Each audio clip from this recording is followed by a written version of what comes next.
Hello friends, welcome back to my YouTube channel Journey with Vijay Kumar Srivastav.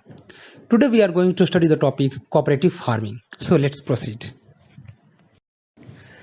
First understand what is cooperative farming. Cooperative farming refers to a organization in which each member farmers remains the owner of his lands individually, but farming is done jointly. Profit is distributed among farmer members in the ratio of land owned by them, and wages are distributed according to number of days they worked. In other way, cooperative farming means a kind of farming where the operations of agriculture practices were conducted by individuals on their own holdings jointly with certain common agencies formed on their behalf of the collection and purchase of agricultural inputs like seeds, fertilizers, equipments, etc., and also for the sale of their agriculture produce. So here the farmers are having the independence ownership of their land, but they are working jointly. They are having the cooperative formation, and accordingly there will be share of profits. Cooperative farming is a system in which farmers pool their resources to buy commodities such as seeds, fertilizers, equipments, and services such as marketing for cooperation in certain areas. In cooperative farming, the farming operations are conducted cooperatively. It allows the small farmers to do what big farmers can do, because in cooperative farming there is association of farmers, so the farmers can get the different resources and services what is available to the big farmers. In cooperative farming, the farmers can buy inputs on bulk rates, which will reduce the cost of production and increase the saving. In this, there will be increased produced volume, because of which they can open new markets and they can get the good prices. Cooperative farming can lower per use cost of equipments, and overall there will be reduction in cost, which will increase the benefits of the farmers. Cooperative farmings assess the more facilities, because of the different parties are available, agencies are available, and government will support the farmers to supply the best services and give the good rates at the market. Cooperative farming will generate more income. So these are the benefits of cooperative farming. Here to study the features of cooperative farming. In cooperative farming, all the farmers having the right of ownership in the land and business. The members voluntarily pool their resources like land, livestock, and other implements for running the business, and there is no pressure from outside to compel them to do so. In cooperative farming, the entire farm is managed as a single unit, and the management is elected by all the members on the consent basis. All the members are free and they can leave the society at any time without losing the ownership right of the land and resources pooled by them. The income is distributed according to the share of land, labor, and capital of the members. So in cooperative farming, there is flexibility to the members. They can join at any time. They can pool their resources, and the profit sharing will be according to their contribution to the business. Now, classification of cooperative farming. The cooperative farming is classified in 4 categories. First one is cooperative better farming. Second is cooperative tenant farming. Third is cooperative joint farming, and fourth, cooperative collective farming. Now we will study about all in details. First type of cooperative farming is cooperative better farming. In this farming, the members do farming independently and have the right of ownership on land. Second, the members follow a recommended plan of cultivation decided by the cooperative. The members obtain credit, seed, manure, fertilizers, and other specific services such as marketing and use of machinery, etc., from the society. The members pay money for the facilities they get from the society, And after the end of the year, a portion of the profit is distributed to the members of the society. Second type of cooperative farming is cooperative joint farming. In this farming, the members have the right of ownership of their land. The cultivation practices are done jointly by the members. The plan of cultivation is prepared by the managing committee, and accordingly the work is carried out jointly by the members and get wages for their daily labor. In cooperative joint farming, the net profit is distributed amongst the members according to the resources pulled by them. Third cooperative farming is cooperative tenant farming. In this farming, the cooperative society owns land in freehold or leasehold. The whole area is divided into different plots which are distributed amongst the members on rent. The members have got no right of ownership of the land and they have to go on rent or lease basis. The cultivation plan is prepared by the cooperative and members have to follow it. The society undertakes to supply credit, seed, fertilizers, machines, implements, and even to arrange for the marketing of produce of the farmers. The profit is distributed among the members in proportion to the rent paid by them to the society. Fourth type of cooperative farming is cooperative collective farming. In this farming, the land is acquired by the cooperative either as freehold or on leasehold, but the farming is done collectively by the farmers. In this collective farming system, there is no ownership right of the members on the land, and the profit is distributed amongst the members according to their labor and capital invested. Here to study the difference between different types of cooperative farming. The differentiation will be done on the basis of right of ownership and right of operationship. Like in first cooperative system, cooperative butter farming, there is individual right of ownership and individual operationship also. While in case of cooperative joint farming, there is individual ownership but joint and collective right of operationship. In case of cooperative collective farming, there is collective ownership and right of operationship is also collective. In case of cooperative tenant farming, there is collective ownership and individual right of operationship. So these are the minor differences between the cooperative farming systems. Now to study the advantages from cooperative farming. First one is economies of scale. In cooperative farming, a proportionate saving in cost is gained by an increased level of production. There are mergers of different farmers and their land, pooling of resources, which leads to economies of scale. Cooperative farming increases the size of holding due to assembling of land, and it prevents the subdivision and fragmentation of the holding. Cooperative farming can solve all the problems of small and uneconomic holdings. By pooling all the small and marginal farms, members of cooperative farming can reap all the benefits of large-scale farming. While purchasing agricultural inputs like seeds, fertilizers, the society can purchase in bulk quantity and thus it costs less. Big machineries like tractors, harvesting machines can be purchased by the society, and the agriculture operations can be managed in a more scientific basis. Agriculture implements will be fully utilized and there will be no underemployed farmers as they will be gainfully employed in the cooperative farms. Second advantage is resource management. Cooperative farming makes feasible the proper utilization of resources. Due to large size of holding, costly machineries can be kept on the farm and it will be best utilized by the members. Third advantage is utilization of modern technology. In cooperative farming, it becomes easy to adopt modern agriculture technology. The skill and efficiency of different categories of persons increases the agriculture production.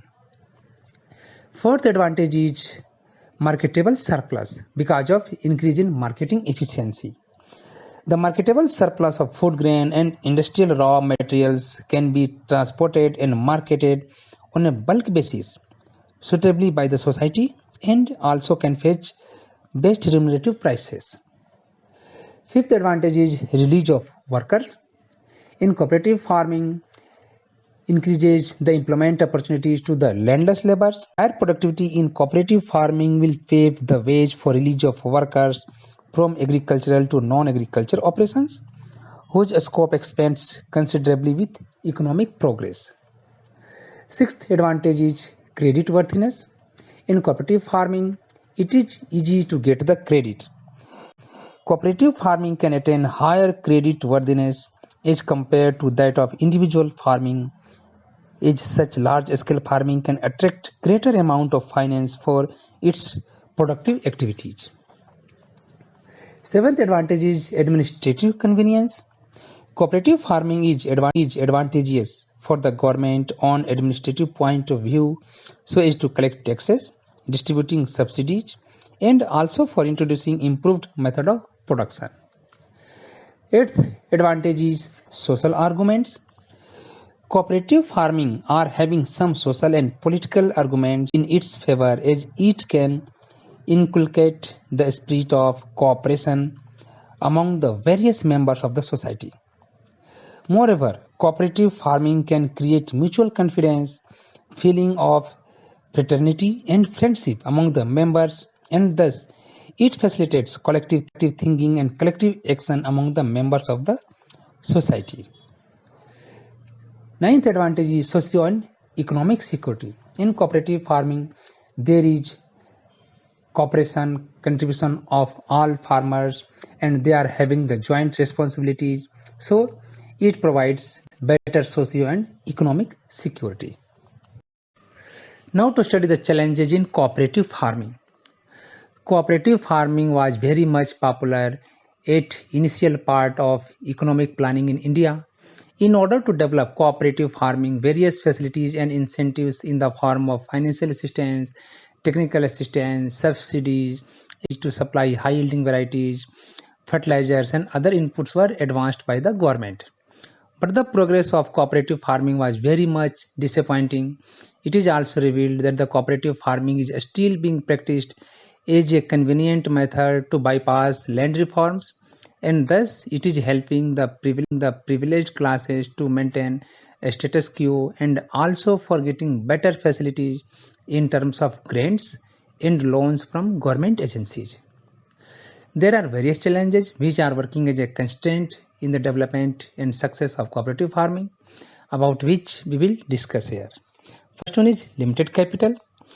Cooperatives are usually at a disadvantage in raising capital because of the low rate of return on capital invested by the members. Second is inequality and differences and fractionalism among members.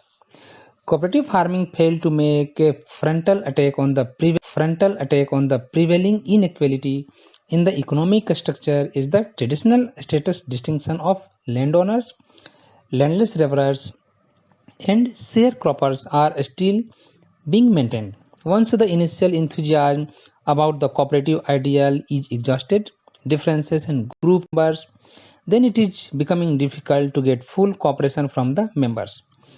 In that condition, the selfish motives of the members begin to dominate and service motive is sometimes forgotten. Third is improper work style and inefficient management. Cooperative farming societies are following the work style of joint stock farming and thus helping to develop capitalist farming in India. Cooperative farming in India has not favored any redistribution of income in favor of landless cultivators. The management of a cooperative society is generally inefficient because the managing committee consists of part-time and inexperienced people. Qualified managers are not attracted towards a cooperative on account of its limited capacity to pay adequate remuneration. Next is absence of motivation. A cooperative society is formed for mutual benefit and the interest of individual members is not fully satisfied. There is no direct link between efforts and rewards. Hence, members are not inclined to put their best efforts in a cooperative society. Next is poor support. Indian bureaucracy has no faith and support in favor of cooperative farming, community development, etc. That's why the farmers and cooperative societies are not getting full supports what is needed. Next challenge is lack of professional skills and competition. The management of cooperative farming societies are lacking professional skills. There is absence of work culture in these societies. Moreover, lack of proper administration and corrupt practices have been eroding the confidence of the members towards cooperative farming. Next is unemployment. Mechanization of agriculture through cooperative farming will squeeze the scope of employment and is likely to make workers redundant in the rural areas. Next challenge is availability of better alternatives. Cooperative farming is not the only method to raise agriculture productivity. There is the availability of better alternatives like adoption of high-yielding variety seeds, fertilizers, implements, resources for raising the productivity of agriculture. So there is no dependency on cooperative farming alone. Next challenge is loss of independence. Under cooperative farming, farmers face loss of independence in their farming operation, which the farmers find it difficult to accept. Excessive government regulation and control over cooperatives affect their functioning. These are working as a constraint. Next is traditional cultivation. In case of cooperative farming, generally the preference is given to the traditional cultivation system. So there is no much more profit is shared to the cooperative members, which is working as a constraint. Next is government subsidy assessment. While in case of collective farming, cooperative farming, the farmers are working in a joint farm. So sometimes there are complexity regarding the subsidy allotment to the farmers. So sometimes the farmers are not satisfied with the decision taken by the government regarding the assessment process. Next is transportation problems. Sometimes the farmers are facing lot of problems to sell their produce to the market because of transportation issues. So there is no best suitable facilities are available to the farmers. So in such case, the cooperative farming and selection of crops are also not up to the desired mark. Another challenge is cash trading. The members of the societies are generally from poor sections of the society. Sections need credit facilities. On the other hand, private traders extend credit facilities to the consumers. Though the societies sell goods at lower prices, but absence of credit facilities compel them to go private traders for meeting their requirements. Another challenge is rigid rules and regulation. Excessive government regulation and control over the cooperative affect their functioning. For example, a cooperative society is required to get its account audited by the auditors of the cooperative department and to submit its account regularly to the registrars. These regulations and control may adversely affect the flexibility of operations and the efficiency of management in a cooperative society. Another challenge is weightage to personal gains and corruption. It is the worst demerit from the cooperative society suffer, and it is the biggest hindrance in the development and growth of business. Mutual cooperation erodes away over a period of time, and the members start giving weightage to their own personal gains, and corruption takes place. So these are the challenges which is a hindrance in development of cooperative farming and its success. Now the scope of cooperative farming in India. This cooperative farming system is most suitable for arable wastelands.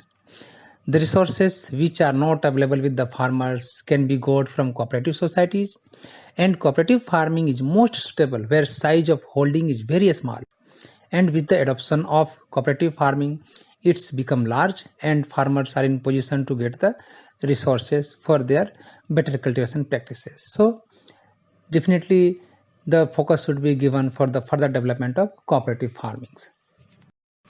So this presentation was all about cooperative farming. Hope this will be useful to all of you. Thank you very much. I have given here my YouTube channel details, Journey with Vijay Kumar Srivastava. Having request, please visit the channel, subscribe it, and provide your kind and valuable feedback. Thank you.